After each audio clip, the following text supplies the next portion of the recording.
गोपियों ने जो आराधना की थी राधा रानी ललिता सखियों के साथ में भगवान कृष्ण को पति रूप में पाने के लिए जी, वो ब्रजमंडल का स्थान ही है। आज भी जिस कन्या का विवाह नहीं हो रहा हो, माँ कात्यायनी के आशीर्वाद से उनको कृष्ण भगवान जैसा पति प्राप्त होगा।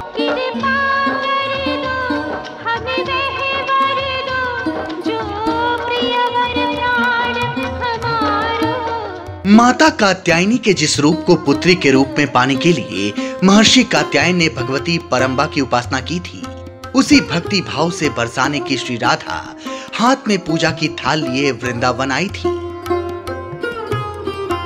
पौराणिक मान्यताओं के मुताबिक अपने बाल सखा श्री कृष्ण को वर के रूप में प्राप्त करने के लिए राधा जी ने देवी कात्यायनी की जो पूजा की थी, उसी के बाद यहाँ युवतियों के लिए विशेष पूजा की परंपरा बनी। वृंदावन के शक्तिपीठ को उमापीठ कहा जाता है। इससे जुड़ी श्री कृष्ण और राधा जी की ये गाथा श्रीमद् भागवत के दशम स्कंद के 22वें अध्याय में मिलती है। इसे महर्षि वेदव्यास ने एक श्लोक के जरिए राधा जी की पूजा का जिक्र किया है। कात्यायनी महामाये महायोगिन्यधीश्वरी नंद गोप सुतम देवी पतिम में कुरुते नमः। वृंदावन के इस पीठ के बारे में ऐसी चमत्कारी गाथाएं और मान्यताएं हैं जो लाखों श्रद्धालुओं को यहाँ खींच लाती हैं। वेदव्यास ने वृंदावन शक्तिपीठ की देवी कात्यायनी को ब्रजभूमि की गोपियों की देवी बताया है। जब ब्रज की गोपियों ने मांगी कात्यायनी से विशेष मन्नत, जब श्री कृष्ण को वर के रूप में गोपियों ने की उमा की पूजा। श्रीमद् भागवत पुराण में महर्षि वेदव्यास की लिखी कथा के मुताबिक ब्रज की गोपिकाओं के मन में जब भगवान श्री कृष्ण को पति के रूप में पाने का मन में विचार आया तो उन्होंने गर्ग मुनि को अपने दिल की बात बताई। पहले तो गर्ग मुनि ने ब्रज गोपिकाओं को बहलाने की कोशिश की।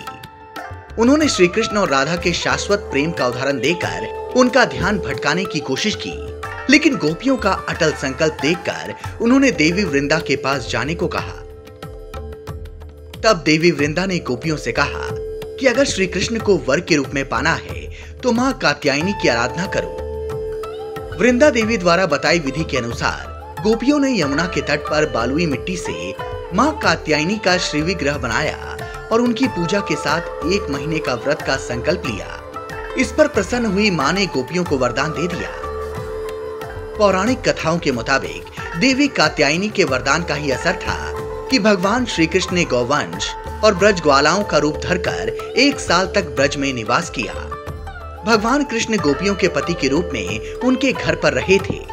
इस तरह मां कात्यायनी का दिया गया वरदान पूरा हुआ। तभी से देवी कात्यायनी के बारे में ये मान्यता है कि इनकी आराधना से मनचाहा और सुयोग्य वर मिलता है। देवी कात्यायनी के मंदिर में आज भी हजारों की संख्या में सुहागनों के साथ युवतियां भी आती हैं और माता को सिंदूर, बिंदी और चूड़ियों जैसी सुहाग की वस्तुएं चढ़ाकर मन्नत मांगती हैं। आज भी जिस कन्या का विवाह नहीं हो रहा हो जी, यहाँ मंत्र देते हैं, उस मंत्र को लें, अष्टमी का व्रत करें, माँ कात्यायनी की आराधना करें। माँ कात्यायनी के आशीर्वाद से उनको कृष्ण भगवान जैसा पति प्राप्त होगा। मंदिर में विराजमान उमा को देवी दुर्गा के छठे रूप कात्यायनी की मान्यता प्राप्त है। इनकी आराधना के बारे में जो मान्यता है उसके मुताबिक ये अपने भक्तों को बड़ी आसानी से धर्म, अर्थ, काम और मोक्ष चारों कर्म फल प्रदान करती हैं। देवी कात्यायनी की उपासना से रोग, शोक, संताप और भय जैसे तमाम विकार नष्ट हो जाते हैं। इसी तरह से माता कात्यायनी के वृंदावन पीठ को चमत्कारी माना गया है। कहते हैं गोपियों से पहले श्री राधा रानी ने भी मां कात्यायनी की पूजा मनचाहा वर मांगने के लिए की थी। इस शक्तिपीठ के बारे में यह मान्यता है कि द्वापर युग में कंसवध से पहले भगवान श्री कृष्ण ने भी देवी के कात्यायनी रूप की पूजा की थी। ये मान्यता इसे देवी के शक्तिपीठ के रूप में स्थापित करती है। हालांकि ये शक्तिपीठ द्वापर युग के बाद सदियों तक गुमनाम रही। लोगों को उस जगह के बारे में पता नहीं था कि जिस जगह देवी सती के केश गिरे थे वो जगह कलयुग में कहाँ है। तब लंबे शोध के बाद स्वामी केशवानंद जी ने इस स्थान की पुष्टि की। द्वापर युग के 5000 साल बाद 1923 में हुई उमापीठ की पुष्टि। 1942 में स्वामी केशवानंद जी ने बनवाया शक्ति पीठ के लिए मंदिर। कात्यायनी पीठ के पुजारी के मुताबिक संत केशवानंद जी महाराज ने कम उम्र में ही संन्यास ले लिया था। वो काशी से लेकर हिमालय की तपोभूमि में बरसों तक तपस्या के बाद जब वापस वृंदावन लौटे तो उनकी दिव्य दृष्टि ने इस शक्तिपीठ की पहचान की। देश की आजादी से पहले जब शक्तिपीठ का ये मंदिर बनकर तैयार हुआ तो केशवानंद जी महाराज ने समाधि ले ली। तब से लेकर अब तक वृंदावन की धरती के लिए युगों पुराना ये शक्तिपीठ देवी आराधना का खास केंद्र है। शक्तिपीठ में देवी के कात्यायनी रूप के साथ मंदिर परिसर में ही भगवान शिव भैरव रूप में मौजूद हैं। देवी कात्यायनी के साथ मौजूद भैरव भूतेश रूप में भगवान शिव।